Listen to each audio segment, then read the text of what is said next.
What's going on, guys? Welcome to part 2 of this week's episode. I really hope you guys enjoyed the front half of it. The back half is even better. Believe it or not, I know the front half gets a little wild, a little crazy. Those are real stories that happened. And Chad's very good at that storytelling. And he's also very good at relaying turkey hunting, which he's about to do. So if you want to learn some turkeys, get a notepad, sit down, buckle up, grab a whiskey, grab a bourbon, grab a Mountain Dew, whatever floats your boat. But I hope you guys enjoy this one. If you, in your professional experience advice, if somebody came to you and they said, hey, Chad, I want to get into turkey hunting. Yes. I can only afford to buy one gun. I have a limited amount of quote-unquote money for that one gun, but I can only get one gun. What would you tell that person to buy gun setup specifically for turkeys? Well, that's if they could only buy one gun, if they were on a tight budget, I would say Remington 870. And I could say Remington 870 because they basically don't make them anymore.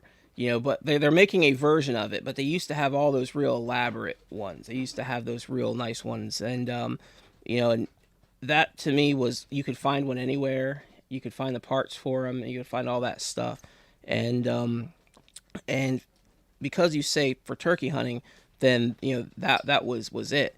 I shoot Rite shotguns, and the thing is, I could easily say this Rite Messiah Mara, that's the shotgun. I could say this Rite, that Rite, and they're great guns and they're awesome, and I would recommend them to anybody.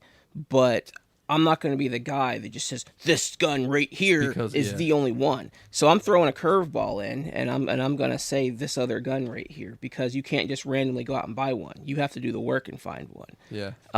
That's his go-to right there. Yeah. Remington 870. Yeah. And that's what a lot of people started with them, and they're available out there. And but on the same note, on the same token, I would say look into the Rite shotguns. Because I've been shooting those ever since they came here into America. They make semi-automatics. They recently introduced the pumps, and the pumps are what I'm shooting now. And really, and yes, they have a 3.5 inch. It's called the GPS XL, and they're really affordable. They're at a very affordable price. You can find them for under $500 in places, and that's with camouflage finishes on them, and they're the closest thing to fill the void to the 870, and a lot of people are familiar with the 870. These guns are very close to them. If the 870 and the Benelli Nova had a baby, it would be this Rite gun. I love the looks of Rites, man. They're good looking guns. Yes, and the semi-autos are awesome. They have the Gordian, which is a more budget, friendly model. It's a good gun. That just came out in the last year or two, right? Yeah, last couple of years. Yeah. But I've been shooting the pumps exclusively because of the very same thing. People ask me questions, Chad, what would you shoot? What do you shoot? So I give people the opportunity to see. Well, I just flew 2,000 miles to hunt turkeys, and this is the gun I choose to bring with me. I could shoot any gun. I have Versamaxes, I have Benellis, I have, all kinds of different stuff, but this is the gun that I chose. And it's not the most expensive one in the line. I have the most expensive ones in the line. I have prototypes that people, before anybody even ever saw them, and I could choose those. I've killed numerous birds with them, but this is the one that I choose. And so, it's people are funny about their guns. There's some people, they have to have a new one every year. There's those Matthews fans, and they have to have the latest one every single year. Yep. I have to have the newest Hoyt every single year. And then there's guys, like my uncle, who he has this Remington 870 that has a screw for the front sight that I put on there. I've shot mine since I was 12 years old. Yeah. My sling goes on with a paracord because that little notch at the front went out. I got dents in it that I don't know where they came from. My forearm is cracked out right down the center of it. But I can't stop shooting her. She just... Yeah. When she wants to kill, she kills. And if she don't kill, it's because it's me. You know what I'm saying? And not everybody can admit to that. Do you remember where you got it from? Yeah, I know exactly where I got my dad. It was my very first gun. My dad bought it off one of his best buddies. Yeah. And it killed a lot of turkeys before me. Yeah. And so it's got history. Oh hell! And, Oh my! and that's When big. I'm not changing my forearm, I'm not changing nothing. When this gun retires, she's retiring original and going on the wall. That sounds borderline like superstition. Yeah, Yeah, well, yeah, I am. I bring up superstition, and everyone's like, "Oh, you're crazy!" Oh, and then it's like, "Well, nothing's changing on this thing." No, Because well, it's what do you call that? It's I just have so much connection to it. yeah, If it goes to some synthetic bullshit because it's wood, right. it's almost like a It messes fucking the sin. vibe up. It's a total sin. Yeah, She's killed everything. I mean, she's faded where my front hand goes on the forearm from being wet in Yeah. the rain from turkeys with the glove Yeah. holding it, and you can actually legitimately see my hand there from. yeah. And that's how mine was when I had a wood stock on it. It was like this weird cheap pine that they use. Yeah. Like you'd grip that thing so hard that like you'd see your fingerprint. Yeah, in it. it's nuts. Yeah. I love it. And what's cool, like when you think about it, it's like that fingerprint is like the 16-year-old you right there. Yeah. You know, and Yeah. that's cool. It's like a tattoo that's on there. And you see, you know, my first gun that I bought was an Ithaca Model 37, and I love those guns more than anything. And I'm telling you right now, if they said that I had to give all my guns back, I could only keep one, it would be my Ithaca 16 gauge. Now that's not the quintessential turkey gun by any stretch, but I've killed turkeys with it. But the thing is so light, you can shoot it like a pistol. You know, and that's the gunslinger's gun. That you just pull the little latch on it, and the pump just slides down, forms drops, Yeah. and you just jerk your hand back, and it closes. That's icy. You know, that's good stuff.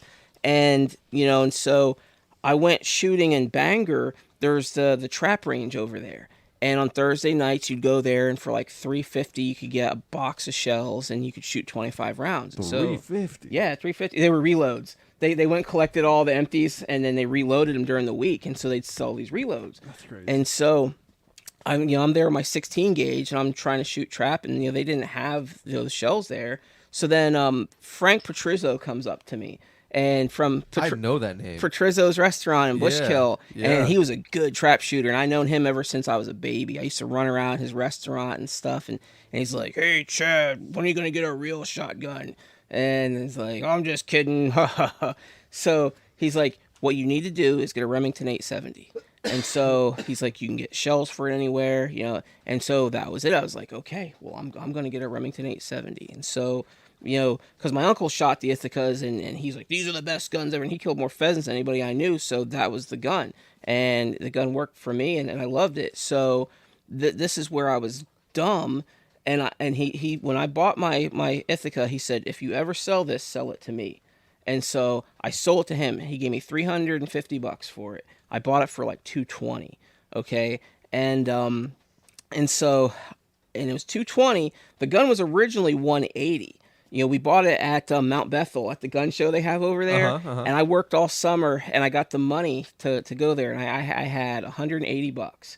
And we go there, and he's like, "We're looking for an Ithaca." So we walk in there, and we walk up and down the aisles, and there it is. It's got the corn cob forend on it. You know, it's I was just going going to ask you if that's what I have. Yeah, gotta have the corn cob. And so he says, "Oh, well, let's look and see if there's any better deals here." So we keep on walking. We don't find another one. Says, "Well, let's go back and get that one." So we walk back, and it's gone. And so we're standing at the end of the aisle, and we're like, "Oh," and I'm pissed off. I'm like, "Oh man, you know, this is 13-year-old Chad," and I'm just like. So all of a sudden, here comes this guy walking down the aisle, and he looked like a washed-up Ric Flair. You know, the white hair, and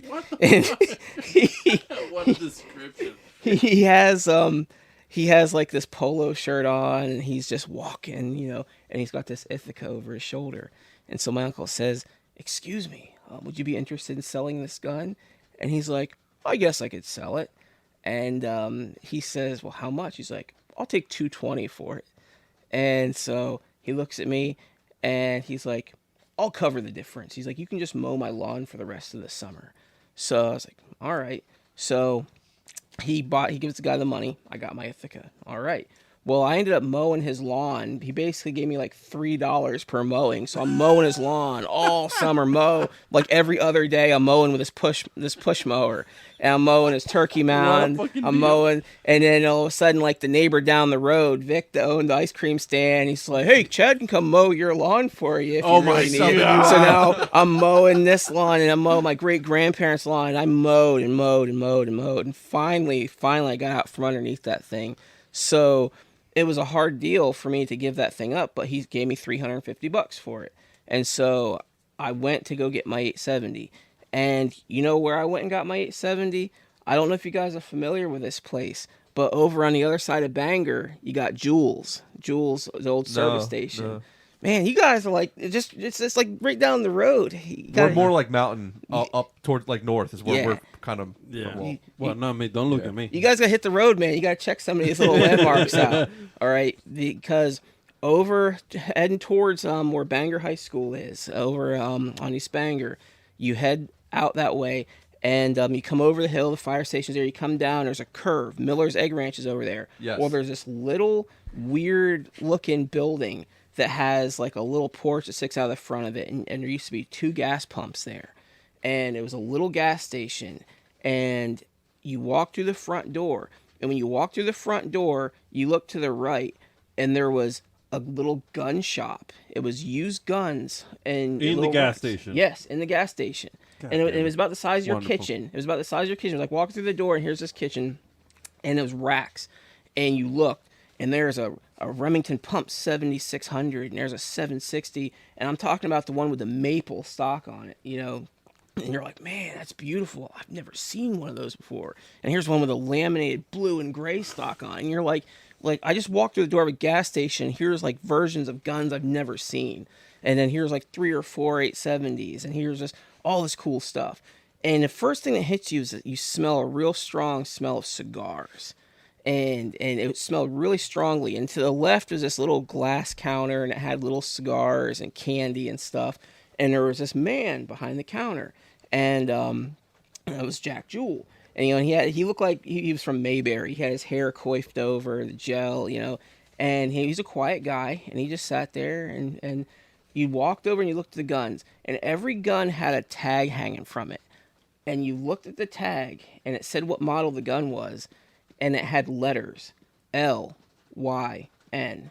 And this one right here said M-Y-N. There was no prices on it. You had to look at him and ask him what the price was going by the letters. And so here's this, you know, Remington 870, and you'd say, it's 12 gauge, like L-Y-N. He'd say, $250. Well, then right here, M-Y-N, $375. You know, and it's like, what? Yeah. He's just making up things. Yeah. And here's the real kicker of this place, all right? Here's counters right there. And every once in a while you'd look up to ask him a question. He'd be gone. He's not there. There was a little door, like a curtain right past him. And right on the wall there was swinging doors. There was a bar in the next room. This is the greatest place ever. It's still there. You can go there right now. Now, the guns aren't there. The guns are gone, the gas is gone, but the bar's in the back. And so somebody wanted a drink, he'd walk through the door, and he would go and he'd get them a beer, he'd pour them their liquor, and that's where the cigar smoke was wafting out. And every gun you bought there, if you smelled it, you could smell the cigars. No in it. shit. And Thinking still to this something. day, if you smell deep enough in that wood, you can still smell cigar in there. I would. And so he, you know, I picked out this 870, and it was just an old Express with a wooden stock on it and stuff. And I said, well, how much for this one? And he said, $225. So all right. So I picked it, and so then bought the gun. I had to go get my dad to come down and fill out the paperwork and stuff. And what was wild about this place was like I don't want to say he would, but possibly maybe he would just you fill it out and file it away, and off you went. You got the money, off you go. But when got dad, Don't look at her. yeah, and so he handed me this box of federal paper shells, gold medal shells, Gold and you know they still make them. They were trap loads. Yep. And he gave them to me. He threw it in, and this guy was always known as being like, you know, pretty, you know, thrifty. So to be given something, it was like, wow. And so it was a Thursday I bought this thing, and I went to the trap range that night, and I took the box of shells, and I went and I shot 25 clays with that thing. Didn't miss one single one. Bang, bang, bang, bang, bang. Smashed every single one of them.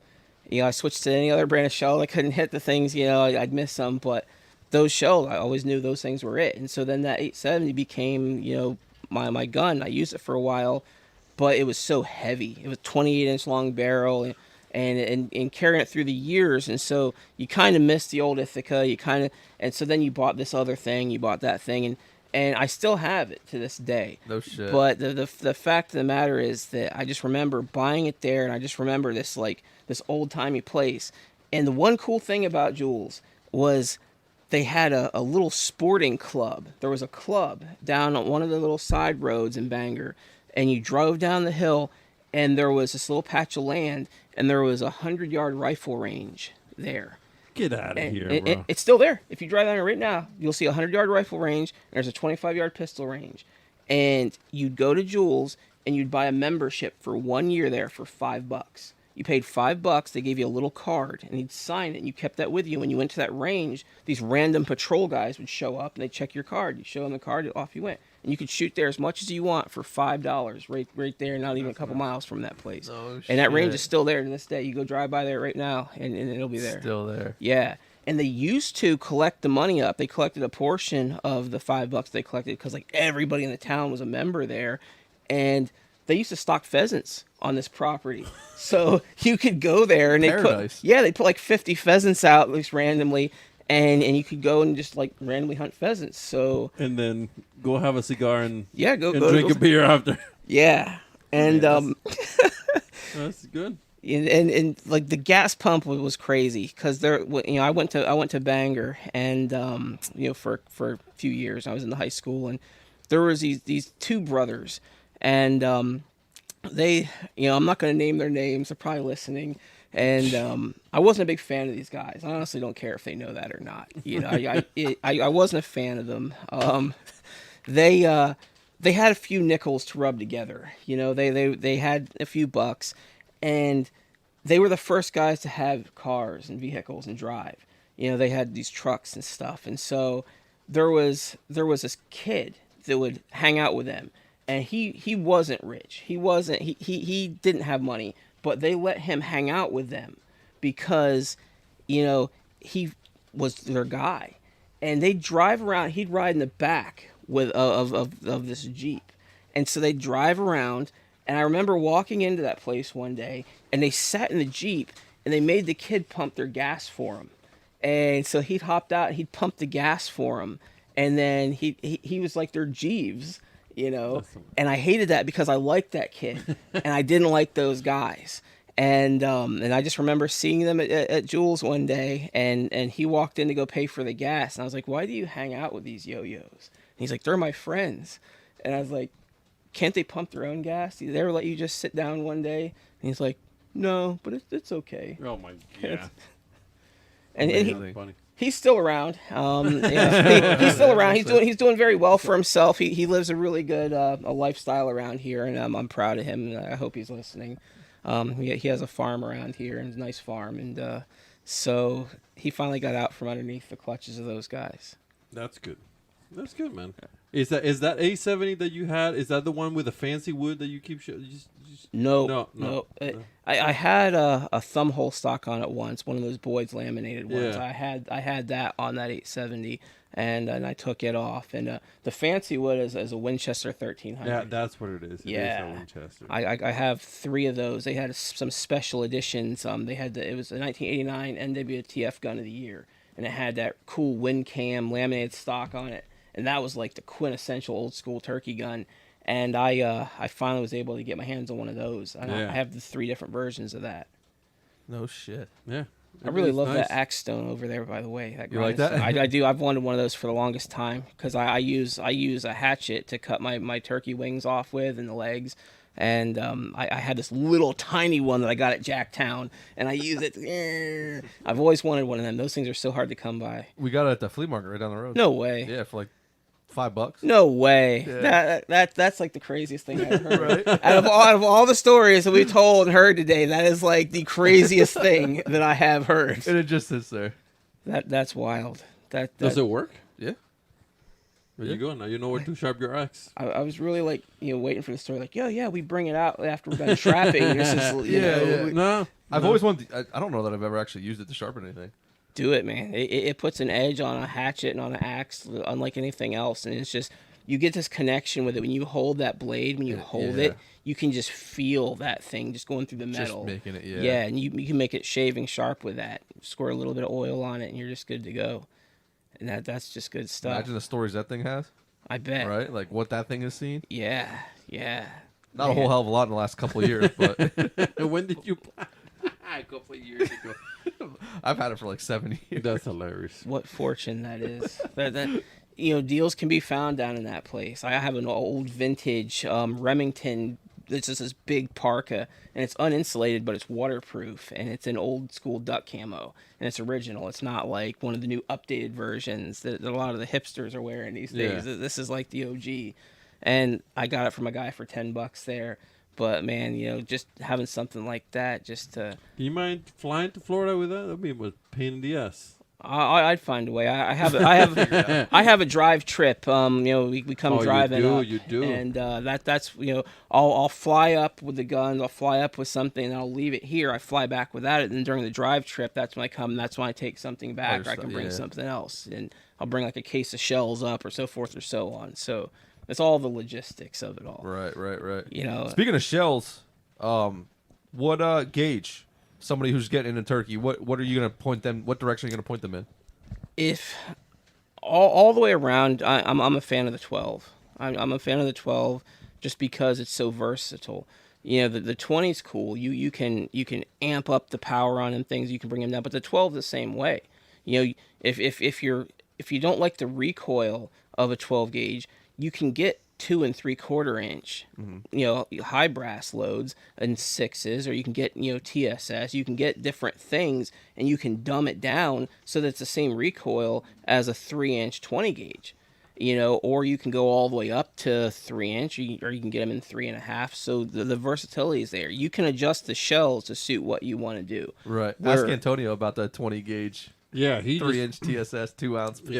Yeah, he just got a isn't it a Remington 870? Yeah, Remington 870 20 gauge. My dad's had it for years, and he never uses it. I'm like, screw it, I'm taking it. Yeah. I'm turning this thing into a turkey He gun. bought some TSS. Yeah. Was it number 7s and number 7s 9s? and 9s the pattern. Yeah. Man, they almost blew my shoulder away. Because I was thinking, I was like, oh, it's a 20 gauge. It's no problem. Bam! I was like, oh my God, I wasn't ready for this.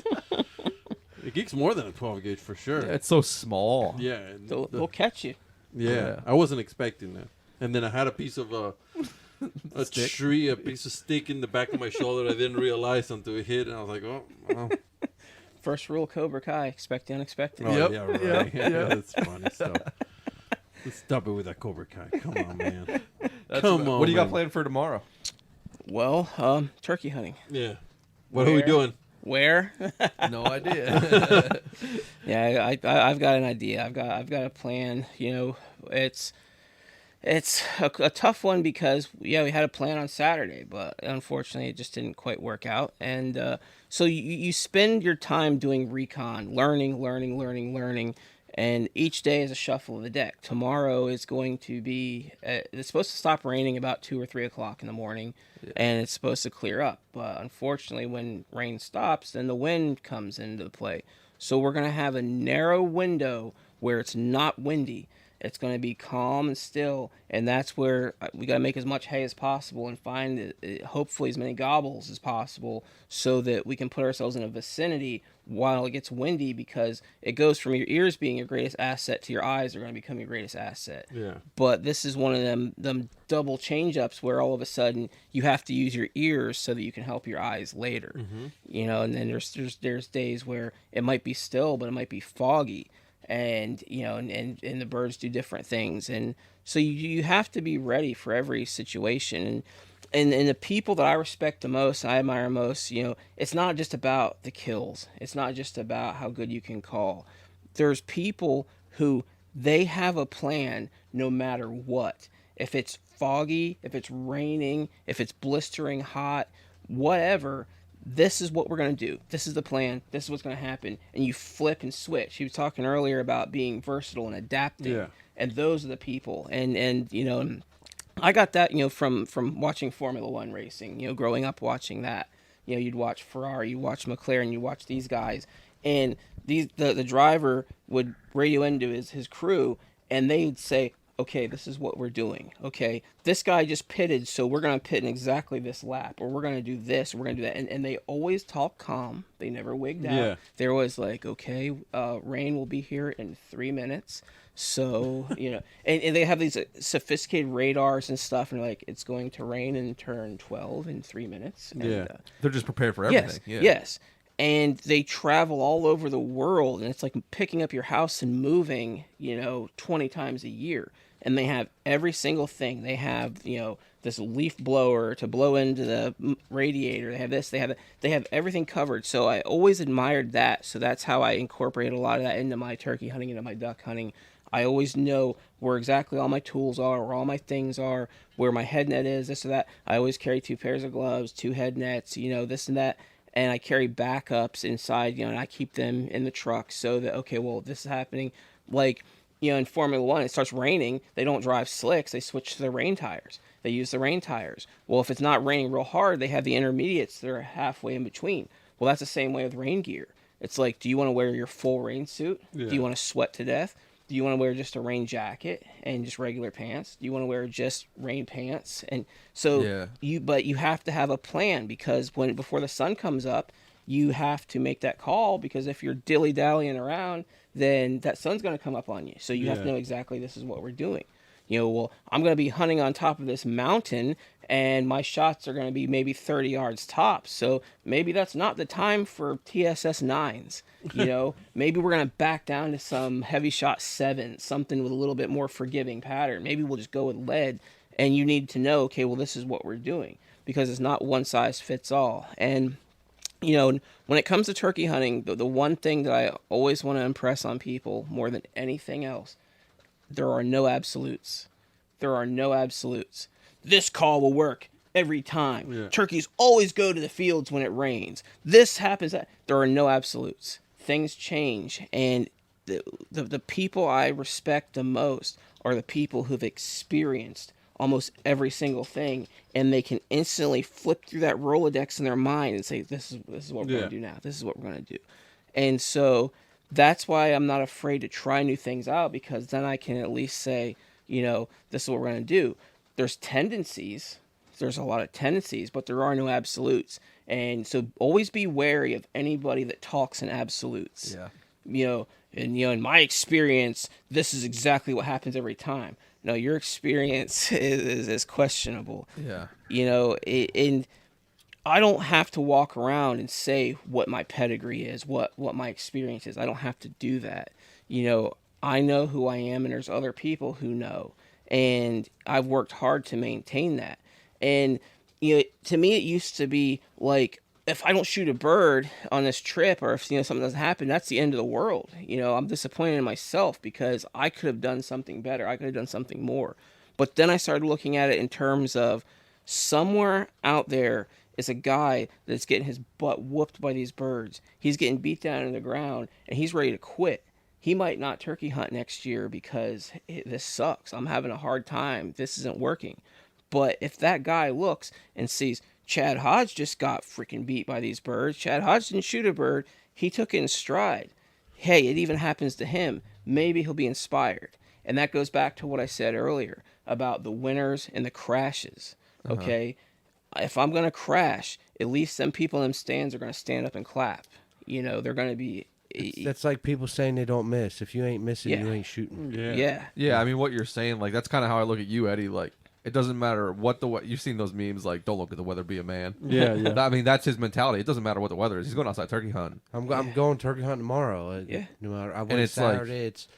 And if I miss it, I'm pissed off for the day because I didn't go. Yeah. You missed that opportunity to learn. Correct. Right. That's a very good way to put it. Right.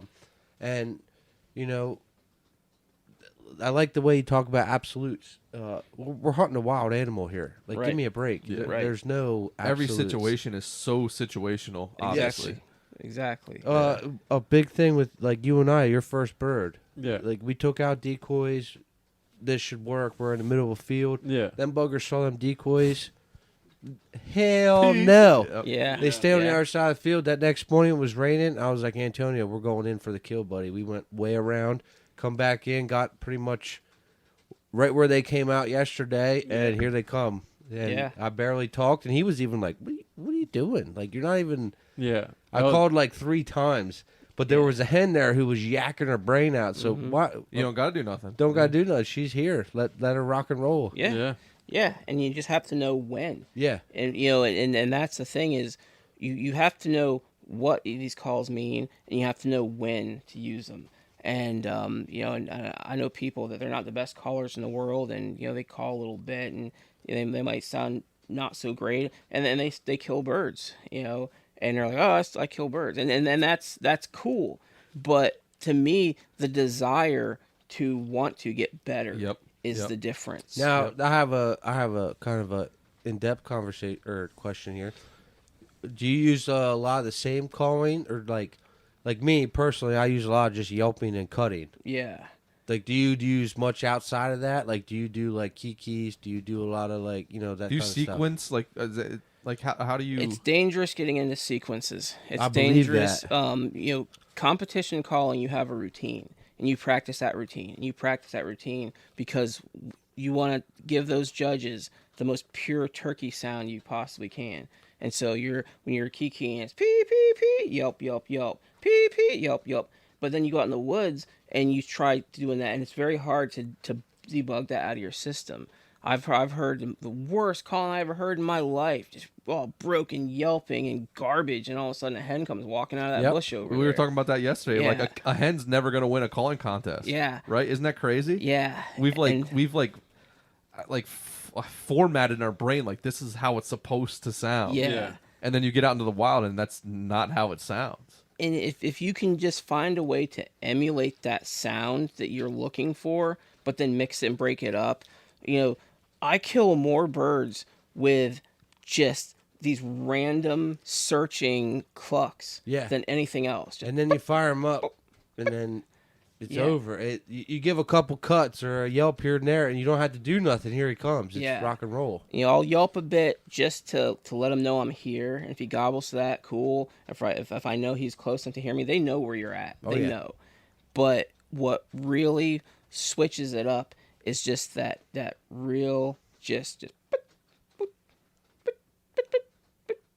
and you just kind of add those, and that's just this happy, content hen that's just feeding her way along, and it satisfies that urge to call that you have. Yeah. It's because everybody wants to call. Yeah. If things aren't happening for them, they feel they have to take it into their own hands and do something, and they got this urge to call. And that's how you can call yourself right out of a turkey. You can call yourself right out of it. You know, there's certain people that can talk themselves right into a ticket with the police. Yeah. And it's the same way with turkeys. You give them just enough, but not too much. Well, I'm a big proponent. Is there's always tomorrow. Yeah. I'll come back tomorrow. Yeah. If it don't have, well, that's how I have to run just to do my time frame for work and Right. stuff. Right. So if it don't happen by say 7 o'clock, I'll just put a number on it. Say 7 o'clock. I'm up. I'm out. Let's Yeah. go. I've heard him enough today. He's with bitches. He's with hens. Yeah. Tomorrow might be a better day for me to actually get aggressive or Yeah. it's no all reason to feeling force that it. temperature. It's Yeah. yeah. And and I'll use an aluminum pot call. I'll use this mouth call. I'll use different things instead I of like using the using same a thing. pot with a mouth call. Yeah. And make it sound like multiple hens are just Yeah. kind of hanging out. Yeah, and if I mess things up or if I do something that's kind of questionable, I'll switch all my calls out and I'll hit different calls the next day. I'll switch them out. I'll put some different stuff in there because there's just certain times where it's just like you're overkilling it.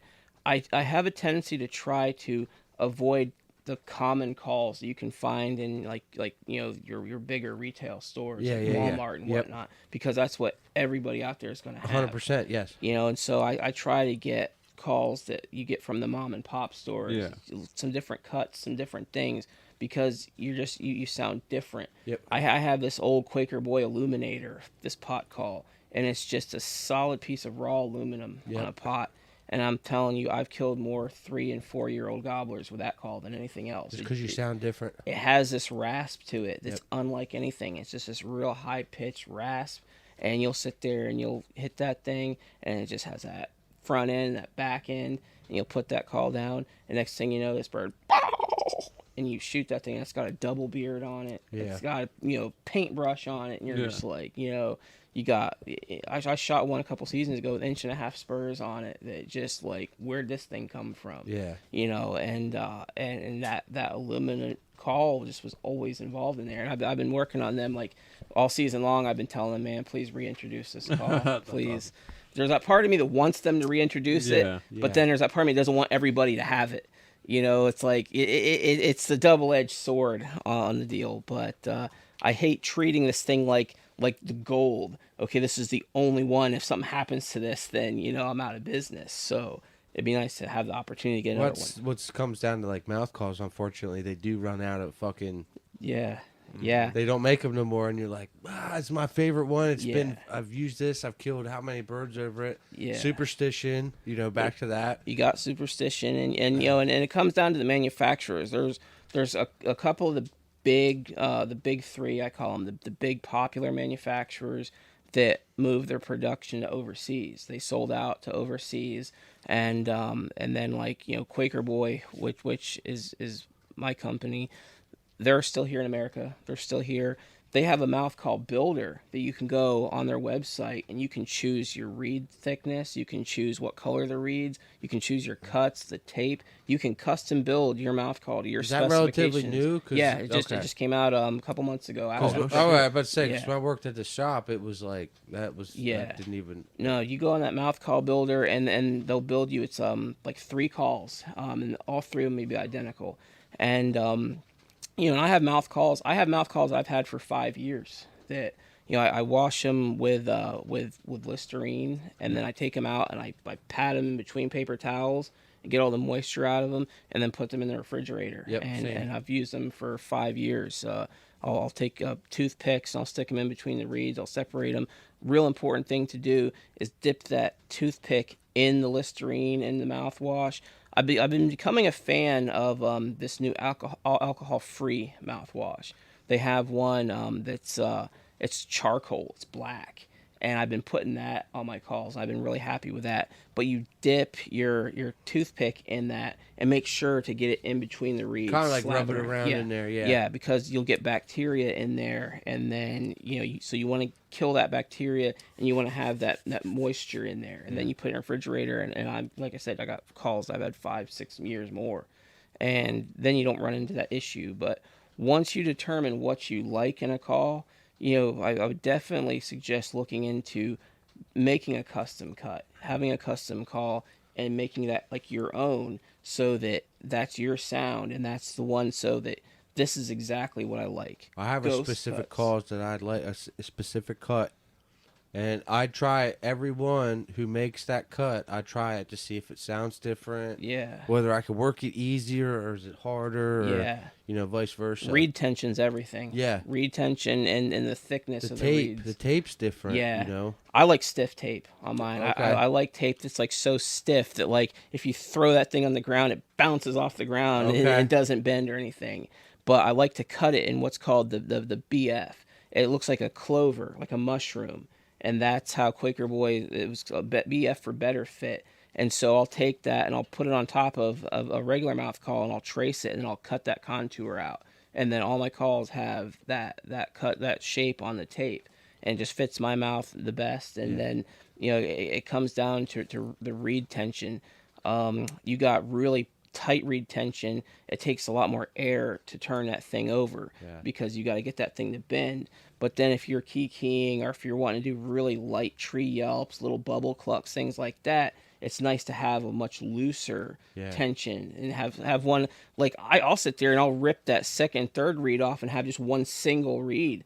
You know, then there's prophylactic reeds. You know, Just like, the clear pop, ones. Pop, Yep. pop. Yep. Because when you're trying to finish a bird off, you don't want to be.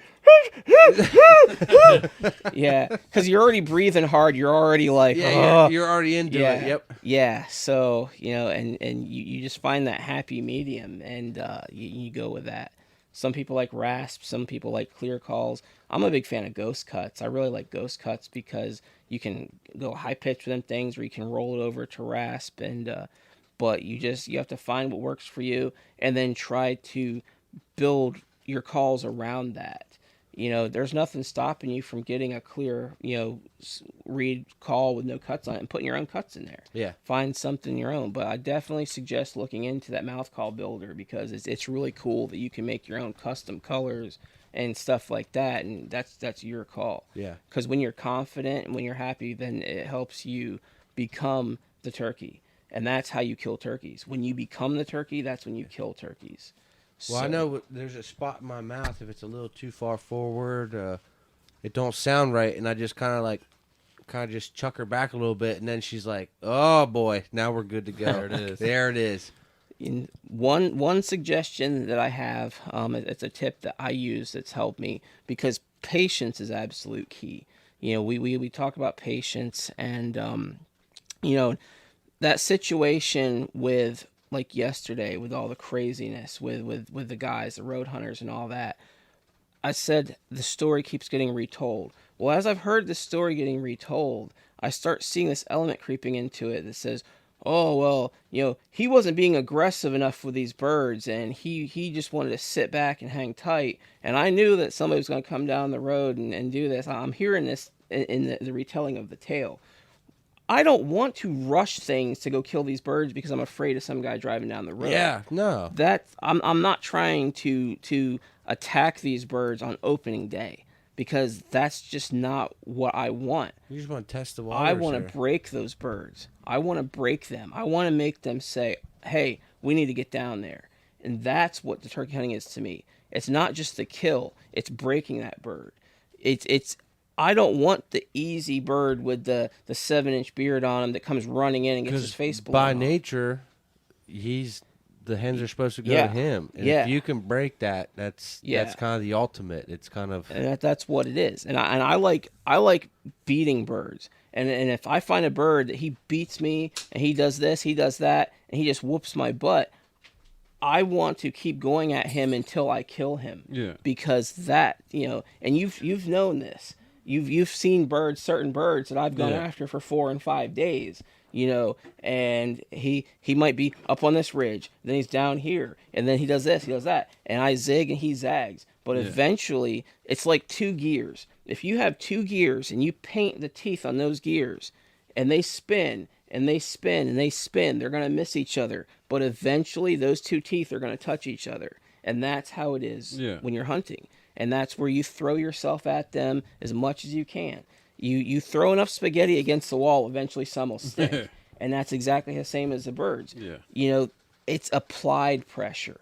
one day he will break. He will. And you have to do it, and you have to understand that you're doing that. Yes. You're not just out calling. You're not just, no, you're breaking this bird down. And that's what I meant about earlier when I said if I don't wake up and I miss that day, I feel I miss that cycle of You could have missed when those gears touch. I really like Correct. that gear metaphor. Like or that's a even perfect way to even explain the it. part of you're working him that it might Right. not be today, but it's gonna be tomorrow. And if I miss a day, now maybe he's like, where'd she go? Yeah.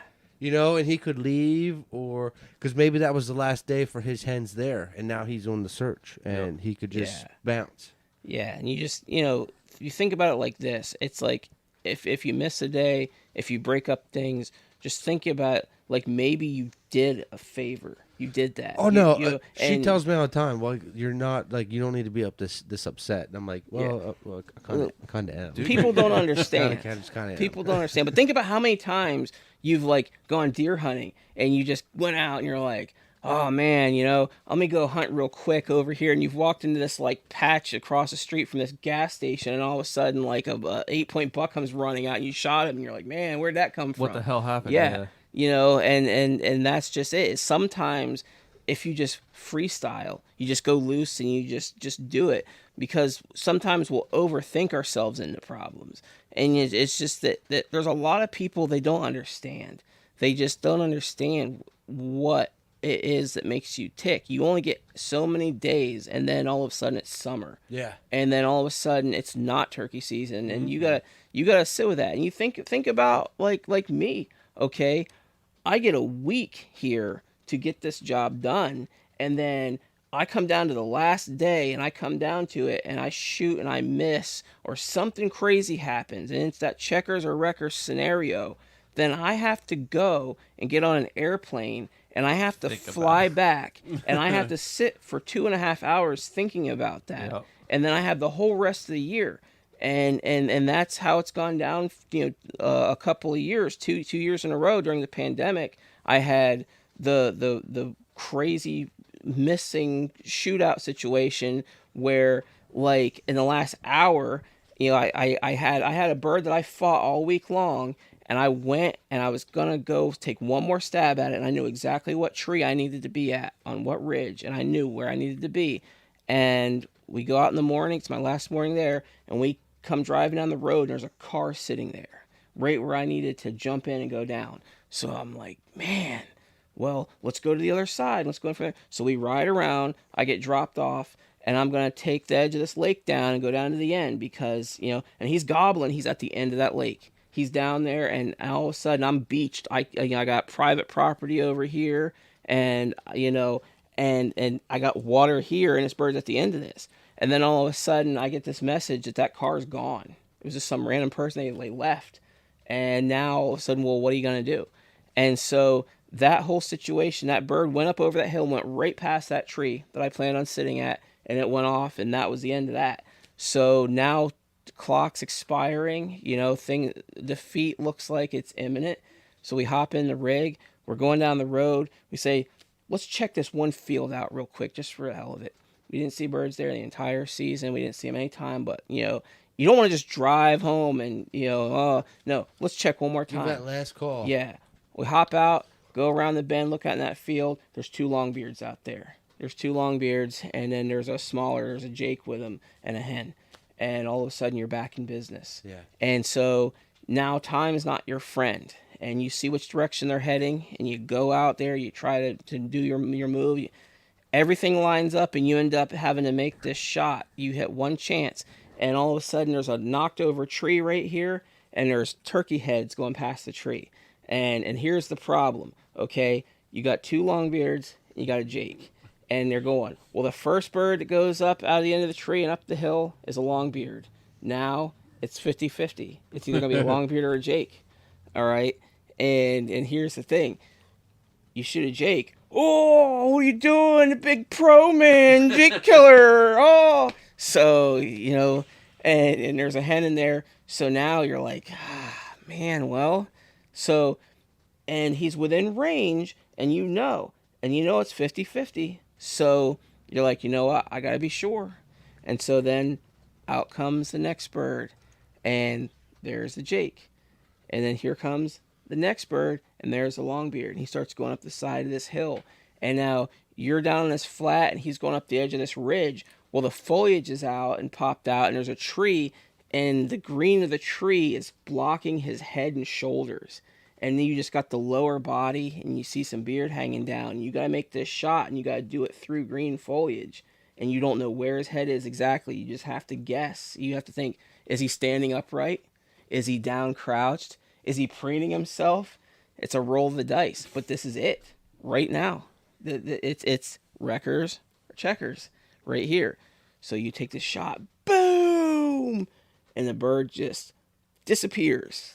and we've seen it before. We've seen them birds drop deader than Fanny's fried chicken. They're dead. And so the foliage, all the leaves are falling, everything else. And all you know is you see a couple other birds flying off, and you're like, okay. So now here comes the moment. And you go up the hill, and that gobbler's not laying there. Ugh. Well, maybe he's laying over here, or maybe you're like, there's no way that I didn't hit this bird, but he's not there. And all of a sudden, it's like you've got an hour and 30 minutes till your flight leaves, and you have to go. And so that was a hard way to end that. That was that's it. a long flight. And and you're thankful for the opportunity, but on the same token, you failed.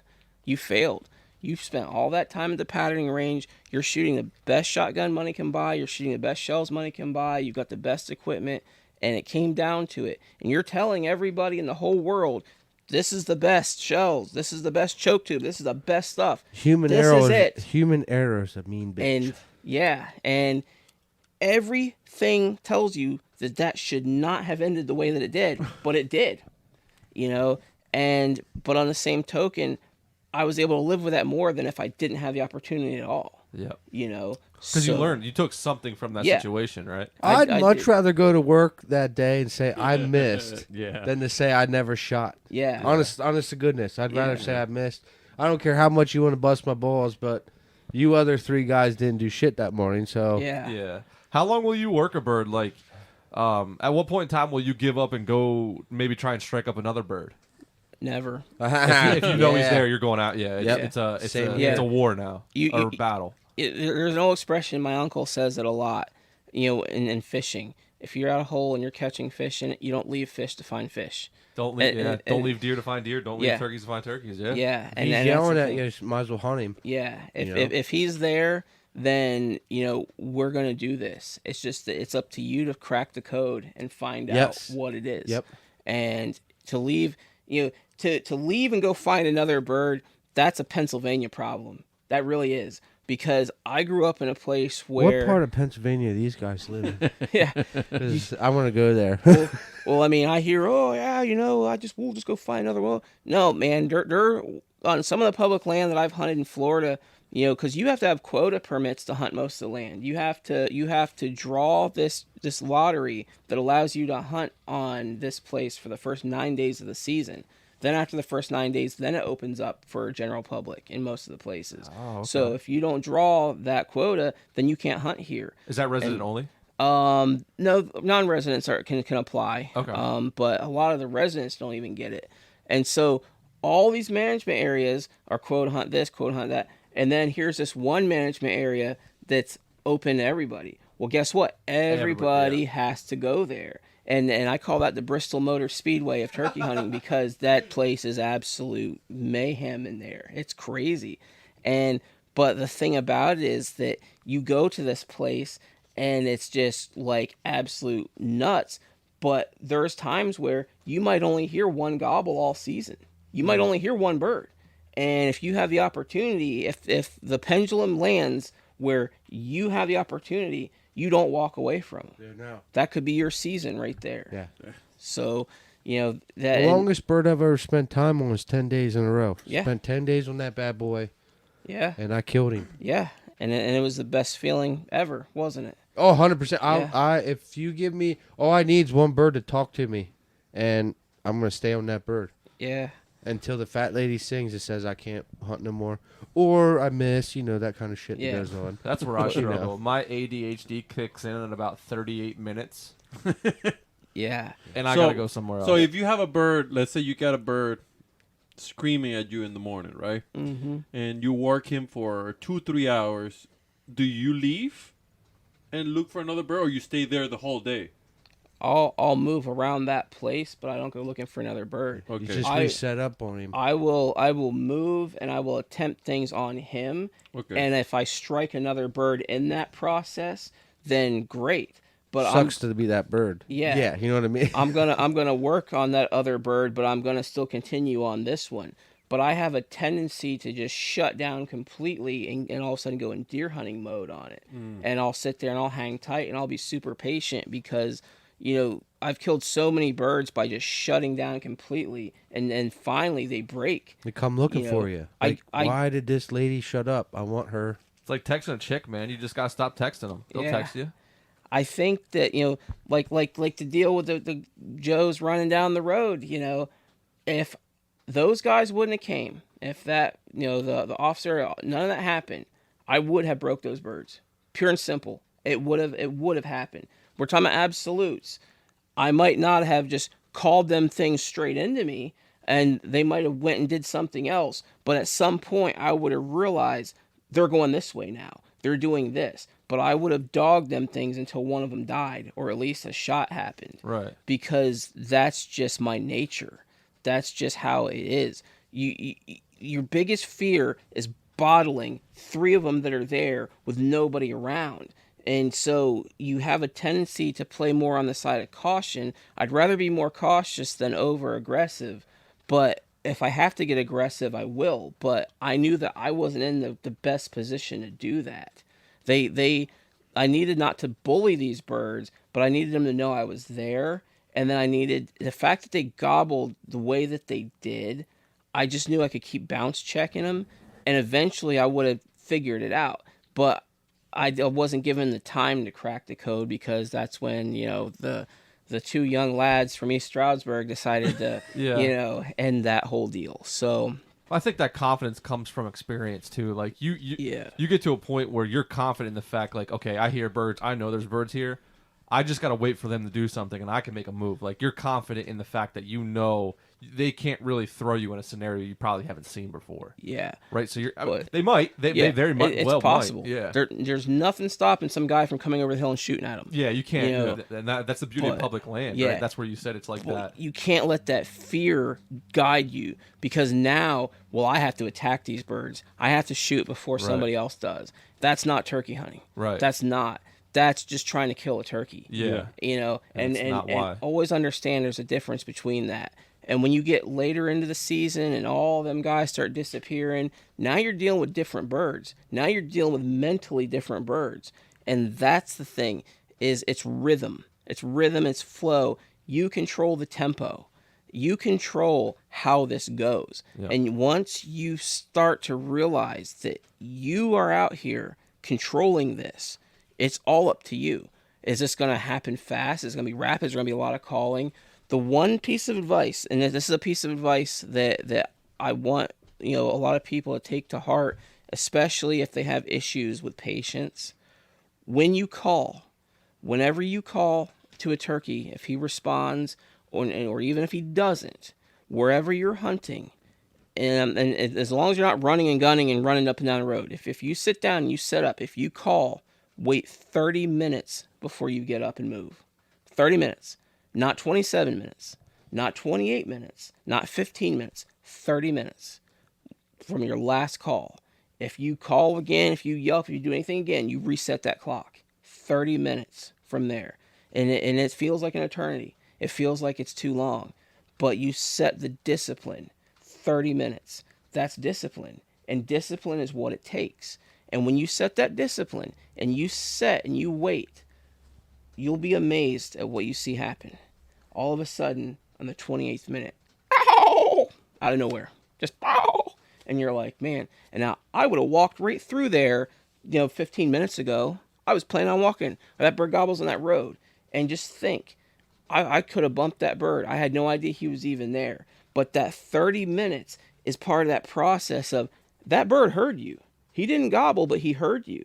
And now all of a sudden, every Tom, Dick, and Harry, Joe, Brandon, Brett, Dave, every one of them, they might have called again 15 minutes. And that calling is what makes these birds shut down. Or that just might be their nature. Or whatever it is. But all of a sudden, you get out of that one pattern that 90% of all these guys are doing out in this public land. You get out of that pattern, all of a sudden the bird's body, everything starts changing.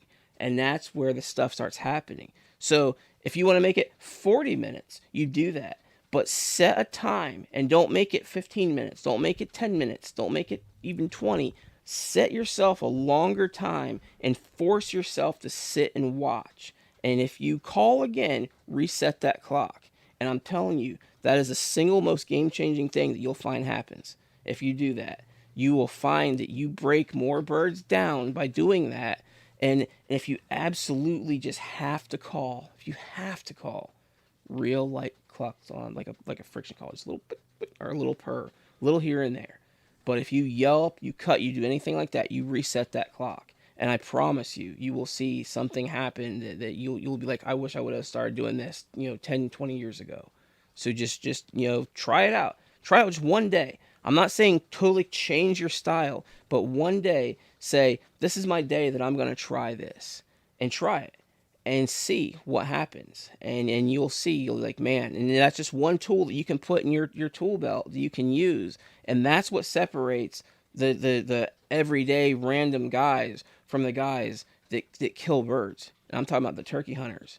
There's people that shoot at turkeys, there's people that shoot turkeys, and there's turkey hunters. And you have to have a toolbox, and you have to have things that you do that separate you from the other guys. And when you're hunting public land and you're dealing with people shooting out of cars, and you're dealing with guys wailing away on box calls and everything like that, you get a guy that pops up at the other end of that field sawing on that squeaky, squealing box call, and those turkeys go the opposite direction of him, or they're trained to go the opposite direction of turkey calls. That's where that not calling for that 30 minutes comes in. They're going to forget about anything in that point of time, and they come the opposite direction, and there they are. Or this bird's going to be like, stiff walking and looking, and he's just waiting to gobble. He's waiting. And all of a sudden he doesn't hear any noise for all these minutes. He'll be more inclined to let that thing out there. So just try it out, and just see how it works for you, because that's one of the single most table turning things that's ever happened to me that I learned a long time ago. I don't do it every single time, but for the most part, unless I have a bird going and going and going, if I got to go into patience mode, that's the way to go. And if you want to kill birds in Florida, that's the way to go. No shit. 3 yelps, put the box call away, put the mouth call away, put whatever away, and wait. Just sit down and No wait. kidding. Yep. So I kind of stumbled into it, and I would love to hear your side of this. A couple of years ago, this is late season. Birds have been worked. It's hot out, summer, almost summer. I was like, you know what? I'm gonna try something. I don't know if I saw it on YouTube or something, podcast maybe. And I never did any loud calling. I did very soft on a slate call. Yelps and clucks, and then I would just like hand rake, very very quiet, very minute things. Yeah. And I was surprised that I had like action, damn near almost immediately, and we're talking a very highly pressured piece of public. Yeah. And that's just one of those things, like you said, you just add to your toolbox, and now I kind of do it every year. And I didn't end up killing that bird because I just wasn't ready for a bird. I didn't even think there was going to be a bird there, to be honest. Right. And this I set up terribly, but just that little bit of raking in the leaves, I feel like is like that natural noise that you can add, Right. that a lot of people overlook. Well, yeah, and that's Shaking something. your hat for wing beats and stuff like Yeah. that. That stuff goes Keeping a a long wing. way. Yeah, and think about it. Everybody's like, you yelp and you call turkeys in. Yelp and call turkeys in. But what are the turkeys doing? They're breeding. They're laying eggs. They're laying on nests. How many hens do you hear carrying on when they're sitting on nests and when they got their They don't eggs want away? to. That's right. Right. So why are we going to go out there and be yelping and carrying on and doing the opposite of what nature is? So that's where you have to find that other way. But that's not what they do on YouTube. Right, right. Exactly. And see, that's where it's tough because people are very impressionable. And, and they... Well, I also, I don't think people realize with Pennsylvania, everything's based around breeding seasons. We're at the end of it. Yeah. Any other state starts in March, April. Yeah. We're at the very end of the breeding season. Some states are starting to push it back because they want them birds to breed. Well, They're learning. and so I understand that at the same point, Yeah, I'm cool with that. But at the same point, you gotta, people just turn on YouTube and You got to understand the scenario. these guys are situation. killing freaking turkeys like nobody's business in March or April, Yeah, But our season opens in March every year, and I hear birds gobbling in the last week of duck season in January. Yeah. And we got gobbling, and we have it going on. Right. So, this year was very strange because I hunt every day of the season, every day. And I had some activity on opening day. Things didn't pan out. But the entire course of the season, I hunted right down until the day before I flew up here. And the season ended today. Today was the last day in Florida. And all the birds I saw the entire season, I never saw a hen and gobbler together. Not one. I always saw individual hens, 2 hens, individual gobblers, 2 or 3 gobblers. I always saw only gobblers and only hens. I never once in the entire season saw hens and gobblers together. How many alligators you see? None during turkey season. Have you seen those clips on Instagram where like they're got a decoy out or whatever? You just see this alligator just marching across. Yeah. I saw one went up to Gainesville and it was my anniversary, so we were up there and we went on this cool nature walk around this park, and there was an alligator that just walked from one swamp and he went up across the walkway and down to the other. And I see them out in the turkey woods. I see them walk across these pastures and stuff, and believe it or not, water moccasins are more problematic than the alligators are. Oh, there's a billion of them. Yeah, they just They scare me, man. They're something, and because they don't strike you like a rattlesnake does, they don't hit you and put venom in you. They chew a hole and spit the venom onto the hole. And so, yeah, they got little rows of a bunch of little teeth, and they bite and they try to mash a hole, and they spit the venom onto the hole. That's how they work. No shit. And when you get bit by one of them things, it feels like somebody took a sledgehammer and hit you in one spot with a pin punch on it. No. It's instant pain, and it's just it's incredible. Yeah. So, they're out there, and you got the brown ones, and then you got those dark black ones with the white bellies on them. Those are the ones that I don't like. I don't like the black ones that look like motorcycle tires. You learn the difference between them as you see them. Now, I don't kill them when I see them, unless I see 2. If I see 2, then they got to go. But if it's just 1, then off you go. Same with rattlesnakes. I don't kill rattlesnakes because it's just that they can be scary, and They have their purpose. but they let you know they're there. Yeah. If they're really arsed by you, they're gonna let you know, and they at least give you a chance. The amount of times I've been in the woods around here, and I hear there's a lot of rattlesnakes around here, and I've been in areas that I'm told, like every summer, people are walking right by them, they're taking pictures and videos of them, and I've never seen one. I've never seen one. It's almost like, I don't know if I should say scary, but it's almost like, am I just not paying attention Oblivious enough? or But at the same point, so I went down to Louisiana this year, and I was walking around a canal like it was like the Broadhead. Yeah. Just walking like, nah. And next thing you know, there's a gator there, and I'm like, whoa, I should probably be a little bit more cautious. I'm not at home anymore. I should be I'm a not little, home. just be a little bit more cautious. Don't hang out by the bushes. Don't, put my fingers in the water like nothing. Yeah. I feel like water moccasins, they don't attack us. No, I Like- think they're defensive. You just gotta get in their area. I've almost stepped in a few, and they just open their mouth. I feel and like look at water me, that's it. moccasins are like bodybuilders on steroids. Yeah. They just Short, have fucking fat. roid But- rage. Yeah. Like Especially they'll when just they're in all of a garbage sudden cans whack in the you water. just for no You reason. gotta catch the right one, because I've seen them sit there and strike the front bumpers of vans. They just Yeah. sit there and just keep striking Really? the bumper, and I've seen them doing just really bizarre things. And the plus side of them is they don't bite you when they're underwater. So you're always paranoid about, oh man. they're just gonna Oh, come up with really? a-" I didn't Yeah, know that. Yeah, they just have this tendency. They don't bite you when they're underwater. Now don't quote me, everybody out there. You're gonna get bit by one. Oh, Pat told me. One asshole that Yeah. yeah. Bro, I heard Yeah. this podcast, and this guy said they don't buy you underwater. Disclaimer: don't try this at home. So you come up here for a week every year?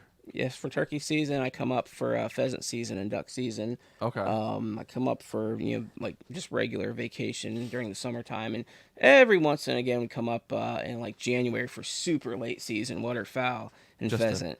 Yeah. Just to get a little cold in your bones. Yeah, oh yeah, and it's a good chance to test. If you're testing a shotgun out, what better way than to start the season at 105 degrees and end it in -8? Yeah. You know, I can't say this is the best gun around if it's it's going to fail on you when it's 0 degrees out. Right, This is right. the best gun until it gets down to 0. That's a hard season too for pheasant. Yeah. Last month of the season. Oh, Mm-hmm. it's such a painful. Yeah. Such a Yeah. painful. Do you always season. come up the first week? No. I prefer the all day segment, but it's just that this year just felt like this was I experiment with cycles. I really would like them to open up just all day through the whole season. Me too. I'd be very happy about that. Is Florida all day? Yes. Yeah. Yes. And it's all day on private land, and it was till 1 o'clock on public land, and then they changed it to just all day, and you can kill 2 birds on one day. You can kill both your birds. The odd thing there is you don't have to tag your birds. There's no tag. It's honor system. I shot my 2 birds, so I'm done now. Oh man. That's a pretty peculiar. Wow. Yeah.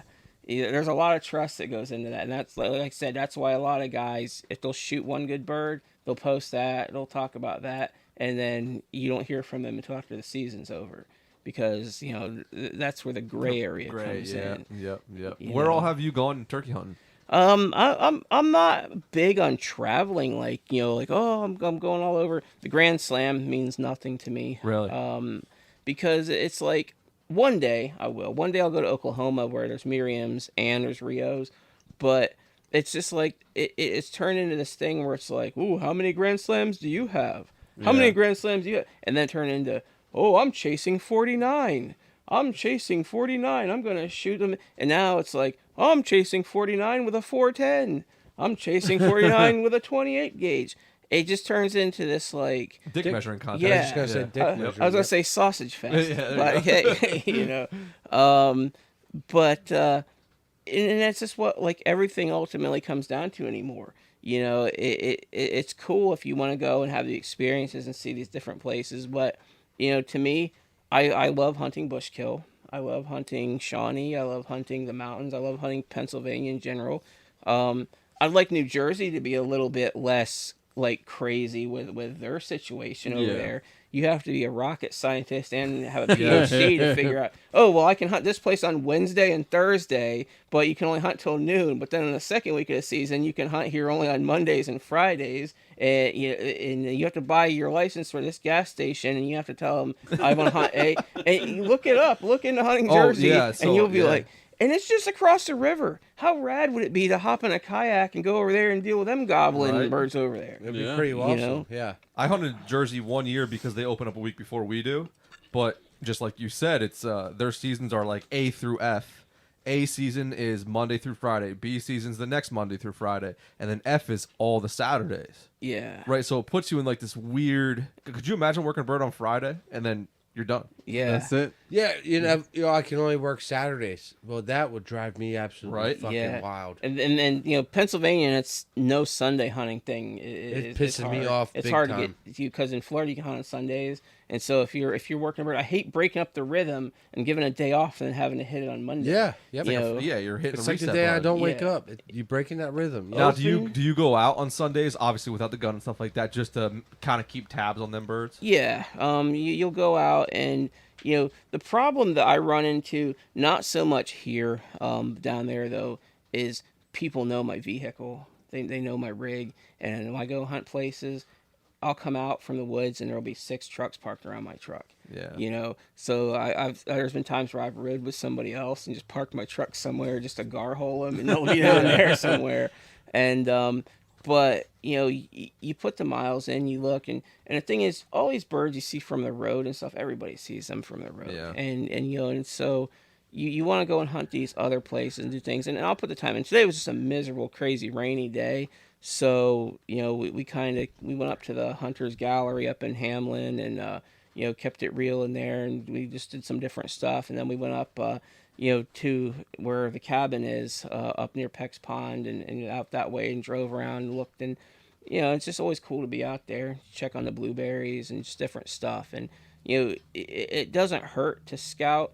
I'm not a big fan of calling if I'm not with a gun in my hand. I don't like just randomly calling from the road. I agree with that. These people 100%. that call birds up to their car and stuff, they think that's so cool. That's not cool. It hurts the world turkey hunting more than they know. Yeah, and so, and there might be people that are listening that are mad because I just called out like every single thing that they do. And, by all means, you do what you want to do. But if you're going to be shooting from trucks and stuff and you're going to do it in my vicinity, just understand there's consequences that come with that. You know, I'm not going to come and chastise you because you use a decoy or something like that, but just, you know, understand that when I see these dudes pushing a shopping cart around Bass Pro Shop with a big ground blind in it and all these decoys and all this stuff, and they feel like they absolutely have to have those things, you know, I want to just at least have a conversation with them and just show them that there is another way. Yeah. You know. Stop watching YouTube. It's hard. Well, Yeah. honestly, it takes guys like you to kind of portray that, not even portray that, but show that there's a better way to Yeah. do everything, you know, or there's a Yeah. different way. Not necessarily Yeah. saying it's better, but there's a Right. different way to do it. Right. And to respect that everybody has different views. And it's grassroots. I like to go into stores. Every year before turkey season, mom and pop, like Pat's Pawn and Gun in Florida, they have a turkey event. G5 Feed and Outdoor, they have this turkey event, and they have guys like I come in and guys that make custom calls come. And sometimes, you know, like it's a lot of custom places. When you go to these places, you see Quaker Boy guys there. You see me. You see my friend Jake Marcus, Jim Burns. You know, these guys, the Quaker Boy guys. You see us out there because we want to help people, and we want to. We're not just sitting there promoting just Quaker Boy stuff. We want to help them be better. We talked about that. I bring pattern targets, the big Quaker Boy, the big white sheet with the turkey head on it, with patterns on it, so people can look and see, because that's just what we do. You walk in. I was in the Hunter's Gallery today. Like, you know, here's my Quaker Boy hoodie, and I'm in there. We got Quaker Boy calls, and anybody had any questions, we talk about it and stuff. You're not seeing guys from these other companies out there. Yeah, You're not seeing, and I'm talking about like mainly the big companies. You know, there's a lot of people that make their own calls at home, and these little local, you know, Joe Blow turkey call company and stuff. But you're not seeing these guys putting the hustle and the grind and going out to these stores and you know, you're just seeing them try to sell stuff online, get that quick dollar. You know, they're putting up their YouTube videos and stuff. I believe in getting out there on the streets, just like the old days. You know, the old flyer on the wall at Ace Hardware. You know, you come down here and we'll set you right. You will see Quaker Boy in these places. We're out there. You're everywhere. And that's just it. You come online. You go to Quaker Boy's Instagram page. You'll see me. You'll see the other guys. You know, and I invite anybody to follow me on Instagram. You got any questions? I have people that are pinned down behind trees, turkeys beating their behinds out there, and they'll text me and say, "Hey, what?" That's me. What do I do? And you know, and I'm there for you. You got you know, gun questions, choke questions. You got things like that. You know, I'm always available to everybody. And you know, and I don't ever want that impression that I just think I know everything. I know everything. You know, I don't walk around with my nose up in the air. I know what I know. And, you know, and I try to help the guy that doesn't know anything. And then there's those guys out there that think they know everything. And him and I can have a conversation too. You know, we can have that conversation. And, you know, you always talk about the bullies. There's bullies out there. Well, there's nothing better than seeing a bully get bullied, you know. And if you're looking for a bully to bully the bully, I'm your guy. And that's the guy you want. That's the guy you get behind. You get behind the guy that's doing it for the right reason. Yeah. I'm not trying to prove how cool I am. I'm like, hey, look at me. Look at me. How cool I am. Look what I have. Look what I have. I have this, and it's exclusive. I want everybody to step out there and have the confidence. I want them to feel like that they're going to go out there and just absolutely kick ass. That's what I want people, and I'll help them become that. So Absolutely. Yeah. Well, to clear my conscience here, when I text you when I'm struggling with a bird, it's mostly out of frustration, and I'm not asking mostly, but you do help. Yeah.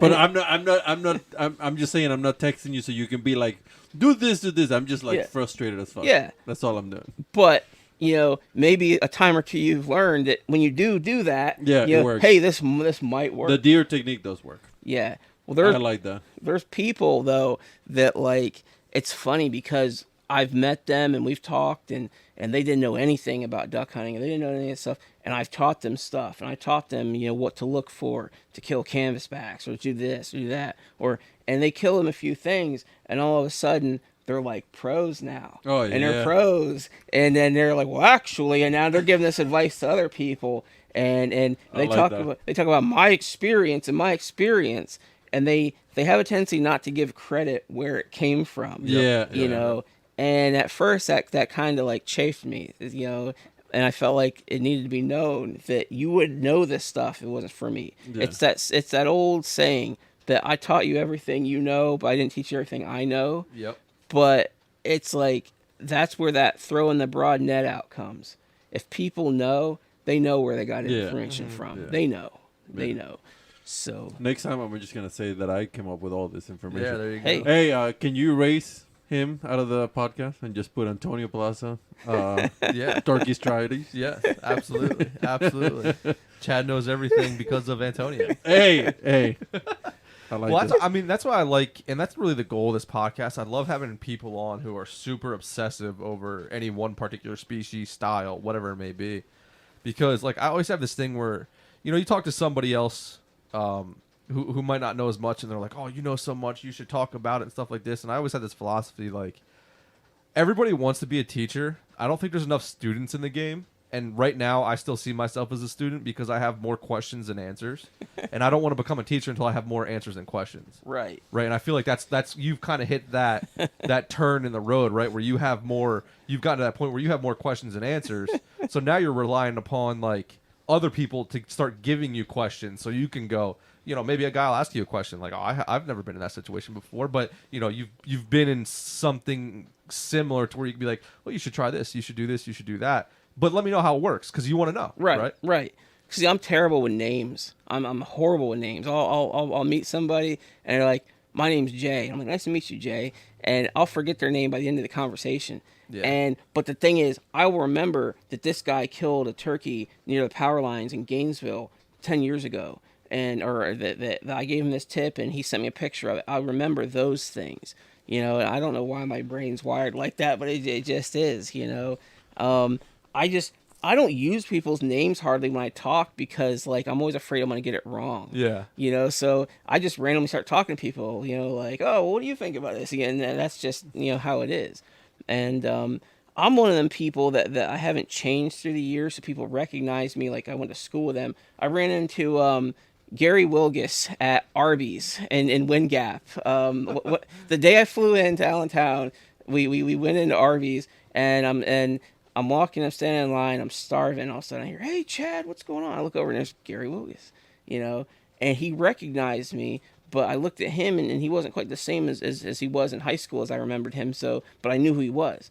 I just have one of them faces, I look like Bin Laden's brother, so it's like I just... You and me too. You and me both, buddy. Yeah, that's a situation we ran into when my uncle got pulled over, a couple years ago.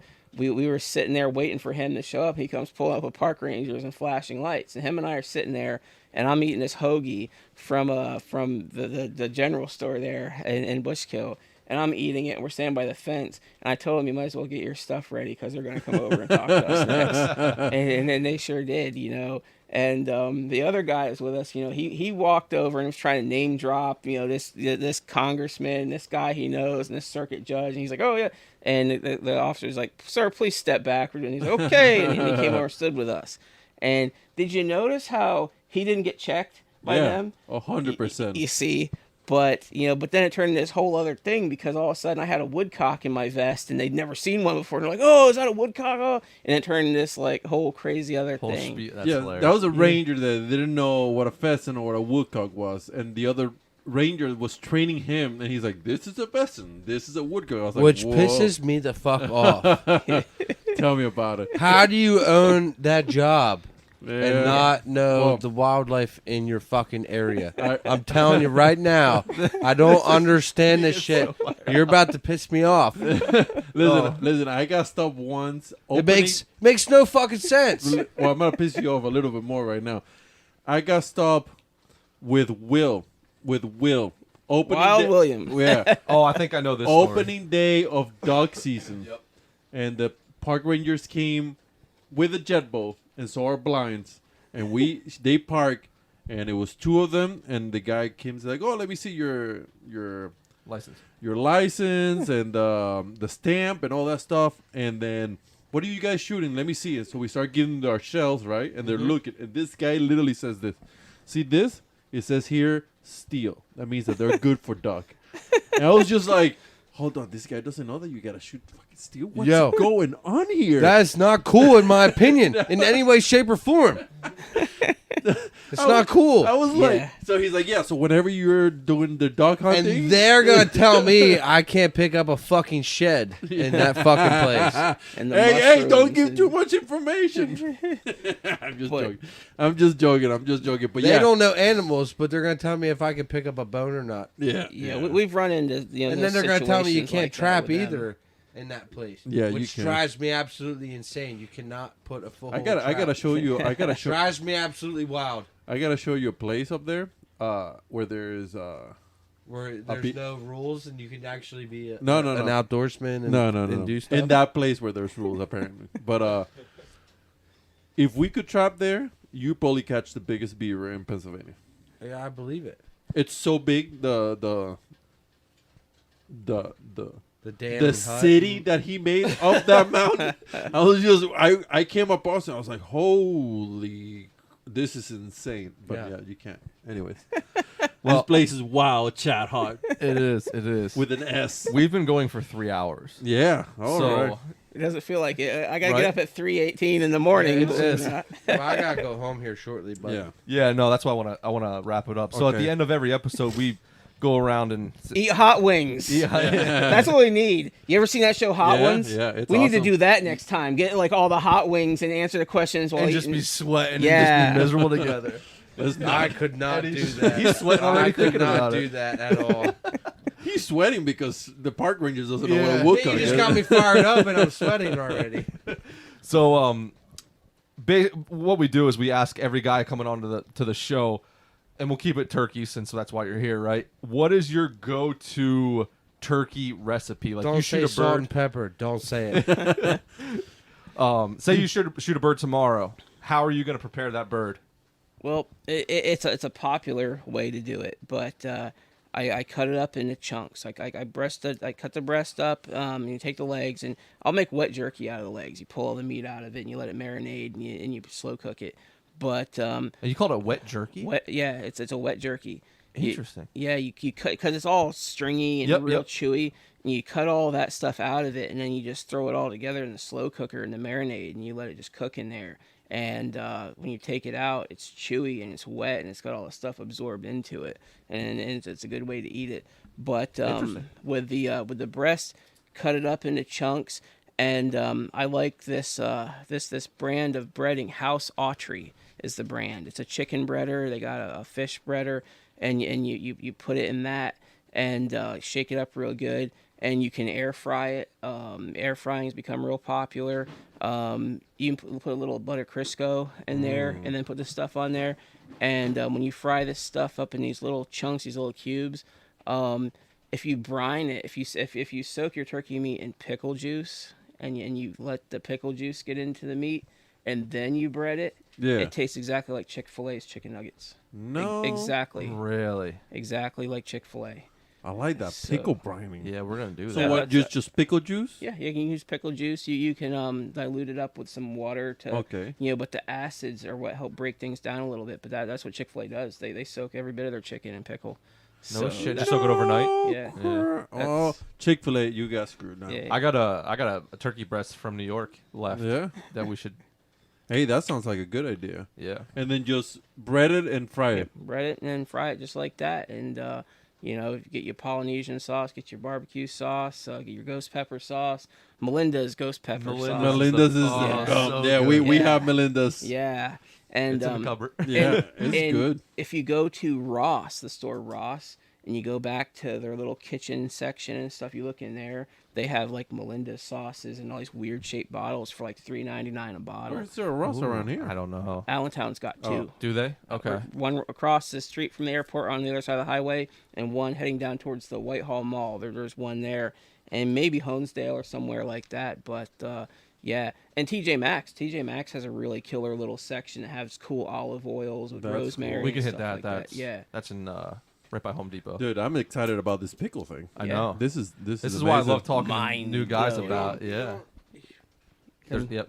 We use my You chair. don't hear that often about like doing chicken and pickle juice and No. buttermilk. No, That's never what in a my lot life. of guys do with that. Yep. Yeah, I've definitely Yeah. heard the buttermilk.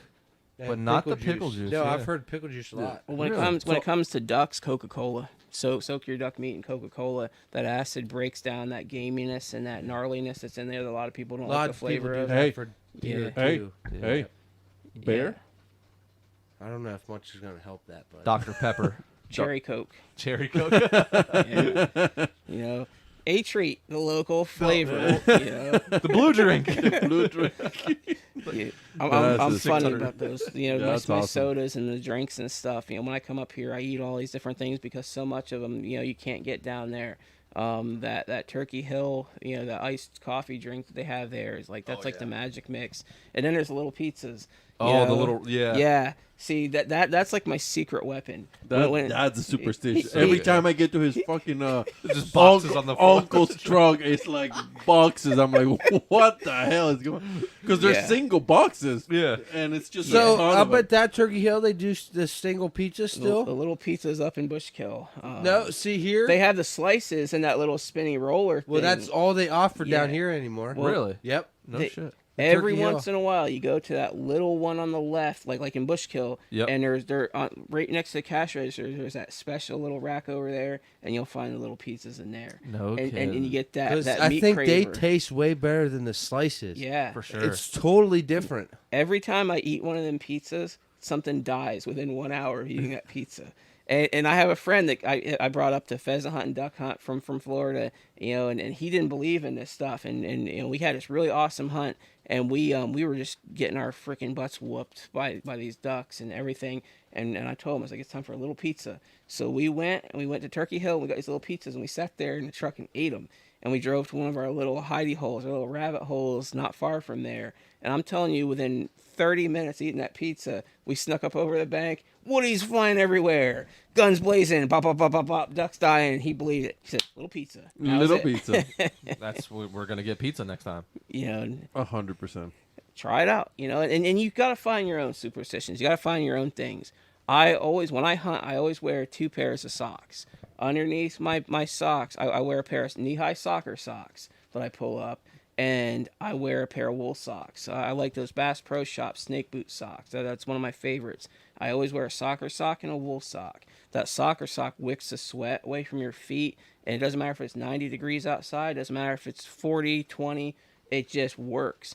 And when I hunt in my home county, I wear dark soccer socks. And when I hunt away counties, I wear light, like yellow. So I have home and away socks. hilarious.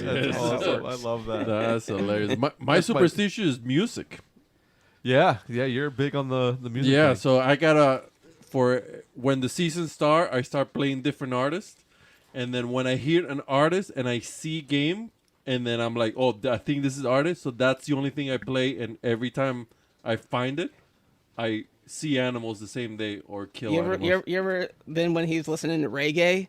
I don't think I've no. Every time we talk, every time you listen to music, like you picked out your music for Yeah. the whatever trip or whatever. Yeah. It's always been like either classic rock or Yeah. like something like that. But no, Yeah. never. We did the we reggae. had last year was for fishing, especially fishing. What was that one? Was Mongolian throat singing. Yes. Wow. Yes. I was blasting. I felt like I was about to, Ready for destroy. war. Yeah, That pretty much. sounds awful. I listen to It's doo-wop. wonderful. Oh, dude, it gets you fired Gets up. you pumped.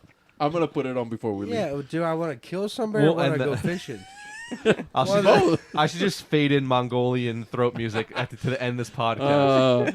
I like that you have a home Home and and away. and Home away. and away. That's- I'm gonna do that with my camouflage now. That's just gonna be my excuse. Yeah. So people are like, you got two. Nah, this is home and away camo. yeah, that's Yeah. hilarious. Real tree, mossy oak. Yeah, that's it. And you just, if like duck season was one, turkey season was another, and you just find something that works, and it makes things more interesting, believe it or not, too. It makes your eye more keen when you're looking at stuff. You're like, man, it'd be really cool if I had this real tree jacket over here, if I had this, this pattern right here, and and it's like I don't like all these new patterns, all these high definition patterns and stuff, like Mossy Oak Country and all this stuff. I wear old school Bottomland. I was wearing Bottomland before it was cool, because I had the original When it stuff. first came out, Yeah. yeah. And then all of a sudden it became like the hip thing to wear. And then it's like, okay, well, I'm going to wear all original Realtree. So then I went with that. And then all of a sudden guys are wearing that. And then it's like, you're trying to outrun these guys. And then I had all this vintage duck stuff, so I started using vintage duck. And my guns, like you look at my guns and you'll see that they're dipped in old school duck camo. And everyone's like, "Where'd you get that done?" Oh, it's from the factory. This is a factory, one-off. This was this was a prototype, and this is a one-off. I don't want everybody running out trying to get ones like me. If they're gonna go out and get ones like me, it's gonna be a Chad Hodge signature series gun that you can buy like that. Right. It's just that it's individualism. It's expression, and I like to see people with their own style. And unfortunately, I'm seeing a lot of this duck camo appearing in a lot of these hipster brands, like these frat bro brands, Old Row, and stuff like that. And so it's unfortunate because you're just constantly going to be trying to outrun these guys. At some point I'm going to end up wearing Army Woodland camo. This is what you run. Yeah. It turns into a fashion show, and I've got my own style. In duck season, I don't wear the traditional stuff. I wear these headbands from a company called CK Fight Life, and they've got cool pictures and paintings on them. And one of them that I have is it's got the Cobra Kai guys in their skeleton outfits, and then I have one that says Gunslinger across the front of it, that's cool. And it says Contract Killer across under, and it has 2 6-shooters on there, and I wear that, and I wear it's called a sandana. It's got cloth with Velcro, and it's got mesh that comes over your head down your back, and then it holds it in place. I wear that, and I wear the headband. That's what I duck hunt in. It keeps the sweat out of your eyes, and it's just, you don't see anybody else wearing that. When the second you do, then You gotta switch it up. Yeah, no, then you know. Or that's a You know? guy. That's So- funny. Eddie, you have any superstitions? Mike. Mike. Well, I mean, I wear the same socks. I wear the same spandex underwear. I wear that kind of shit, Just basic. Yeah, it's kind of like what I did with football. It's Yeah. kind of the same shit, same socks, same, Yeah. different. I'm going to war in this. Let's Yeah. go. Let's Yeah, rock and roll. there's nothing wrong with that. And you then know? when I kill something, and it's the best sock I ever wore in my life, and then the other 29 days, it was the worst sock I ever wore in my life. Yep. I gotta get new socks. Yeah. And then you kill, and you're like, no, I don't. Nah, these are perfect. and then I admire the guys and the girls out there that just do whatever, and they don't acknowledge superstition. Well, and I don't really have a superstition with turkeys. It's literally, my superstition is getting the fuck out of bed. Yeah. Oh, as the season goes, that is literally the hardest part of it all, in my opinion. It's just that constant whooping you get until it breaks, and then Yeah, but that's what makes you, and you get up and there's Well, I mean, especially with the I've all day never- segment. I've never asked for a whooping until it comes to May. Give me a Yeah. whooping. You know what I Yeah. mean? Yeah. And that's it. Everybody has their own reason for being out there. They have their own things, and that's what I like about it. I like meeting people and learning all their different things. And it's not one size fits all. Everybody does the same thing. I like the unique things about it, and we can sit and we can laugh and talk about these things and make fun of each other and stuff. And my uncle says that it's not he's superstitious. That it's just that he observes things. You and I could do the trends. same shit, and we were talking about this with trout fishing the other day. It's just being on different sides of the creek. Yeah. You and I could say the same stuff, but just because you're on this side of the rock, that turkey will come around that side of the rock. Yeah. Instead of this side of the rock. Whatever it's So here's the question, and this is one from my uncle, and and I kind of adopt it to myself too. And I'll ask you. You asked all the questions. fuck, I no, don't no, know this how is many how this people ask works. you. This isn't how this works. This is how it works today. What is the number one most important thing in hunting? What is the number one, the biggest tactic, the biggest factor? What is the number one thing? Discipline. what I don't know what you mean. What just like Be in the woods. be in the woods. Yeah, it's discipline. It's waking up. It's being mentally intact. To me, that is very important. But mentally. at the end of the day, no matter what it is luck. It Oh, is. yeah, It is 100%. 100%. No, yeah, and see, I'd rather everybody, be lucky than everybody Hell yeah. always I'll be goes. lucky good any day. But that animal had to be put there, and, Yeah. and when you decided to go there, and you might have gone there because there's animals there. Yeah. But that thing had to be put there. Somebody. Yeah. There's some- been times where I went to every wrong place for like 14 days straight. Yep. And then day 15. Oh yeah, for sure, man. Like discipline can only get you so far. Skill can only get you so far. All those things combined put you in a situation to get lucky. Right. Yeah. Yes. And that's what it comes down to. Discipline is what makes you keep throwing that spaghetti against the wall. Yeah. You throw enough against the wall. Because eventually most something will guys are stick. going to give up about 5 days into it. They didn't hear a gobble for 5 days. Yep. Or they heard a gobble, couldn't get him to break, couldn't do nothing. The guy who kills him is the guy who's at day 21 on Right. Yeah. week 3 Right. doing the same shit.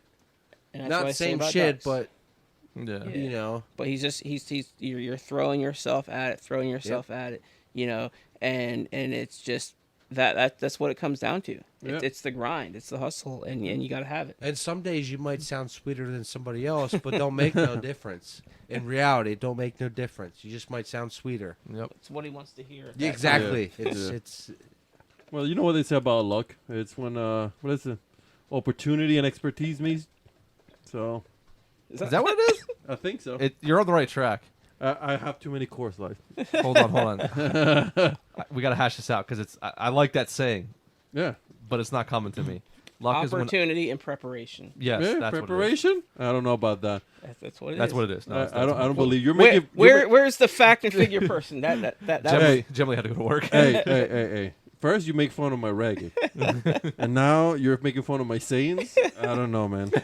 where's that T-shirt it's at? not even your saying. It is my saying because I made it my own. Oh, I'm unique. Is that how that works? Yes. You can just make it your own? I guess. Now everybody's gonna say it. Everybody that sees me is like when opportunity and Whatever the hell you You said. don't even know what it was. Expertise, Expertise, opportunity, and expertise meets. opportunity, T-shirt. and knowledge. No, it's what Chad said. No, it's not. Just stop right You now. don't even know your own saying. Oh Anyways. man. Well, I guess we'll cut it off on that. Chad, thank you so much for Thank you coming guys on. very much. It's I been a appreciate it. blast. Thank you. You guys know what to do. We all got to get to bed for turkeys in the morning. Oh yeah. Good luck to everybody going out. Yes, You guys thank and then whomever's listening in podcast land. Rock and rollers. You guys know what to do. Satisfy your craving and be wild.